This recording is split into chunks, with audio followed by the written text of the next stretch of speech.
We are not yet where we need to be on several of the most difficult issues.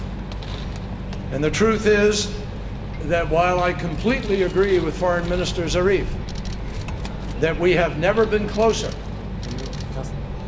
at this point, this negotiation could go either way. If hard choices get made in the next couple of days and made quickly, we could get an agreement this week. But if they are not made, we will not. Welcome back to The World Over Live. That was Secretary of State John Kerry on the negotiations between the United States and Iran to come up with an agreement on a nuclear deal. The talks have blown past yet another deadline. Is a deal needed, and will it help those in the region? And what of the newly announced U.S. strategy against ISIS? Here to discuss it all, I'm joined by advisor to the Anti-Terrorism Caucus of the House of Representatives and author of the book, The Lost Spring, U.S. Policy in the Middle East and Catastrophes to Avoid. Dr. Walid Phares is here. Thanks for joining us again. Thank you for having me. What do you make of John Kerry's statement there? The president earlier in the week said there's less than a 50-50 chance that we'll get a deal. Do we need a deal with the Iranian regime? Well, first of all, if this statement was a new statement, I would say, wait a minute, let's see what it is. This is statement number 15 or 18 of the same kind since the fall of 2013. There's always this need of time. We are very close. We are walking. We are jogging. But we never... We have a framework. We have almost a framework. So this leads me to believe that the issue is not actually signing a document. There is something happening in between this administration and the Iranian regime that needs to be done for the deal to be signed. And in my humble view, I think it's the transfer of funds. Why the Iranians are accepting this process? Because in 2014, we transferred $1 billion. Now, wait a minute. There's a transfer of funds while a negotiation is going on. Absolutely. That makes the negotiations almost null. Why would we transfer funds from Iranian frozen money? Right. Which belongs to the Iranian people, not the regime. $1 billion in 2014. By the end of this year, $7 to $8 billion. So they've already really lifted the economic sanctions. Well, of course. In a way. The executive power of the president can lift a lot of these sanctions. They need Congress to vote on the legal sanctions, but that comes at the end. They don't need them now. Now what they need to do is to transfer as much money to the Iranians so that the Iranians at the end of the day will come and sign the real documents. Okay, but in the meantime, the Iranians are using these funds to do what? Oh, even the Washington Post said that this is very troubling.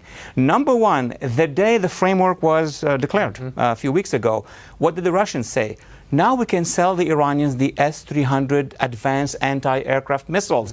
So Iran can arm itself with money that it's getting before it signs a final deal, plus the fact that Iran, through Syria and Hezbollah, are funding terrorist organizations, buying media, buying anything under the sun, including bloggers. I mean, they're building that big dome of protection while they are still negotiating. No, it's unbelievable. And we have the Prime Minister tweeting out today that he's playing footsie and dealing with Putin, who is dying to sell him billions of dollars worth of these anti-aircraft missiles and launchers and everything they've been desirous of.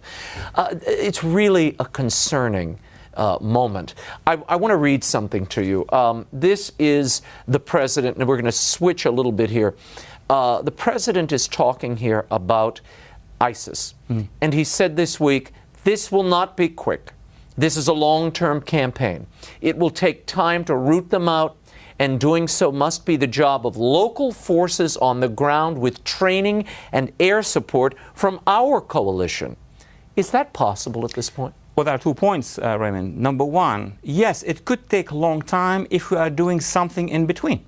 If we are advancing inch by inch by inch, I give credit to the president. Let it take 5 years, but we're not. I mean, we take one city from ISIS on the one hand, let's say Tikrit, they take Ramadi. We actually put pressure on one city, they take half of Syria. So basically, we are not really changing. It looks more like World War I than actually Normandy and Okinawa. There is something wrong in this strategy, and actually ISIS is comfortable with this strategy at the end of the day. Well, they're saying here, and the president is proposing this plan to stop the illicit funding of ISIS, I guess by giving billions of dollars to Iran behind closed doors, but that's separate.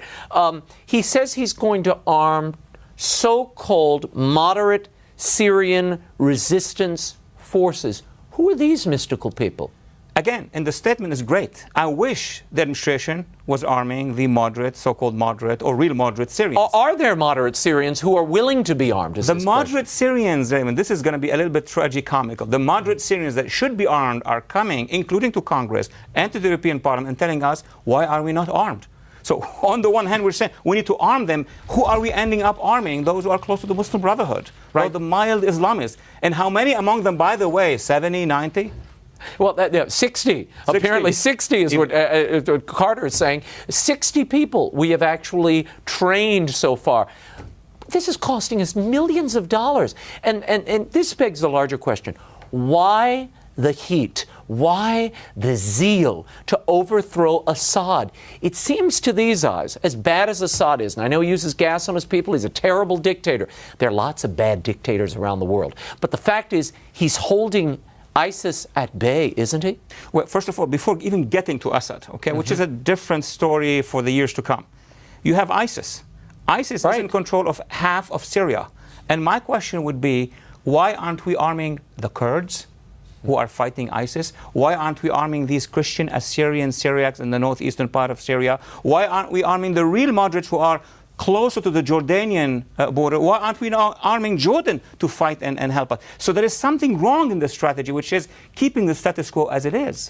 What's the problem with the airstrikes? The president keeps talking about airstrikes and that these have been successful against ISIS. We saw a leader of ISIS taken out, Shahid, by one of these airstrikes. Is that the way to go? No boots on the ground, just keep dropping these bombs? It reminds me, for those who understand World War II, the drôle de guerre, the funny war between the French and the German for 9 months. I mean, there were strikes, there were airstrikes, but nothing really happened on the ground. Every single airstrike that we do is by itself successful. But if it's not followed up on the ground by a real work against ISIS, we're still airstriking for many years. It's amazing. What effect are the Kurds having in this region? I was speaking to some Iraqis just the other day who said, you know, the Kurds are taking a kind of wait and see in some of these areas. They're letting ISIS clean, if you will, out an area, and then they go in when it suits them. Well, yes, that's a Christian Assyrian Syria criticism of the Kurds because of what happened in Nineveh Valley and because of what happened in some villages in northeastern part of Syria. But this whole business of what should the Kurds do, how should we handle the Christians, has to do with our strategy here, because they see that we are not doing much. We are not coming to actually change things on the ground. So each community, yes, one has to admit, they're doing their own little strategy for their own little community, and that explains it. Yeah. Let's broaden things a bit. I want to talk about that attack in Tunisia on British tourists at a resort. What impact is that having? What was the message there? Now Brits are clearing out. This was at one time a fairly prosperous vacation spot. Well, it is telling us many things, Raymond. Number one, inside Tunisia. Remember, Tunisia came from far away. It was under the rule of the Islamist party of Al-Nahda. There was a social, uprising against them. This is a punishment to the seculars and civil society of Tunisia. Oh, you voted us out. Oh, you voted our allies out. We're going to punish you. We're going to kill you. We're going to take down your economy. So we're going to see, unfortunately, more of this. And we're going to see it also in Egypt. But the other quick lesson, it's spreading throughout North Africa. Tunisia, Libya, Sinai, and beyond. The whole region is going ISIS among the jihadists. Let's get back to Iran for a moment. Why aren't the administration and the State Department engaging the resistance movement in Iran, which we all saw the Green Movement? There was an uprising, and frankly, they got no support from the United States, and it fizzled. Why aren't we re-engaging them now in the midst of these negotiations when perhaps you could use them for reconnaissance or leverage? Because we did not engagement in June 2009, this became a policy. I mean, we had 1.8 million people, 60% were under the age of 2021. That's the future of Iran. In the first few business days of that revolt, 20% of those youth were women and girls. Remember Neda, who was killed during the uprising. It was the mother of all strategic mistakes not to support that revolution, which was peaceful on the one hand, and not to support the opposition now. I was stunned to learn the administration recently stopped our broadcasts in Arabic to the entire region, including Iraq and Iran. Why? And tell us about the history of that. That is a outrage. major problem. I'm glad you asked the question. There was Radio Free Iraq, which has been there since 1998, by the way, which has been able to interview and cover issues of Yazidis and Christians and Kurds and moderate Sunni and Shia, was listened to even inside Iran. Decision was made by the administration to shut it down. Why? Because it unnerves the Iranian regime. And we are negotiating with the Iranian regime. It's as if the Iranian regime has a long arm inside this city capable of shutting down our own agencies in support of democracy in the Middle East. It has never happened before. It's amazing to me. But why do you release the only... Look, when people come to a negotiating table, they come to the negotiating table because there is pressure upon them. There's a discomfort. The economy is going into the wastebasket. You've got an uprising. There's pressure being applied. When you've got a regime that's come to the table because of the economic pressure, because of the propaganda going in, why do you relieve that just before the negotiations or in the midst of it? It's a bad negotiating tactic. Well, that bears the signs of partnership to come. As was the case with the Muslim Brotherhood. Remember, a couple of years ago we discussed that. We were sending all the signals to the Brotherhood that we would like to work with you. Why that? Well, the same for Iran today. Somebody has basically convinced the administration that our partner should have been the Brotherhood and the Iranian regime. The Brotherhood are down. The only hope now for a success, political success for this administration is the Iranian regime. And I have a prediction here. I have a projection. Too much cash to this limited elite in Iran is going to also provoke the next revolution inside that country. Wow. Okay, you heard it here first. Walid Phares, thanks so much for being here.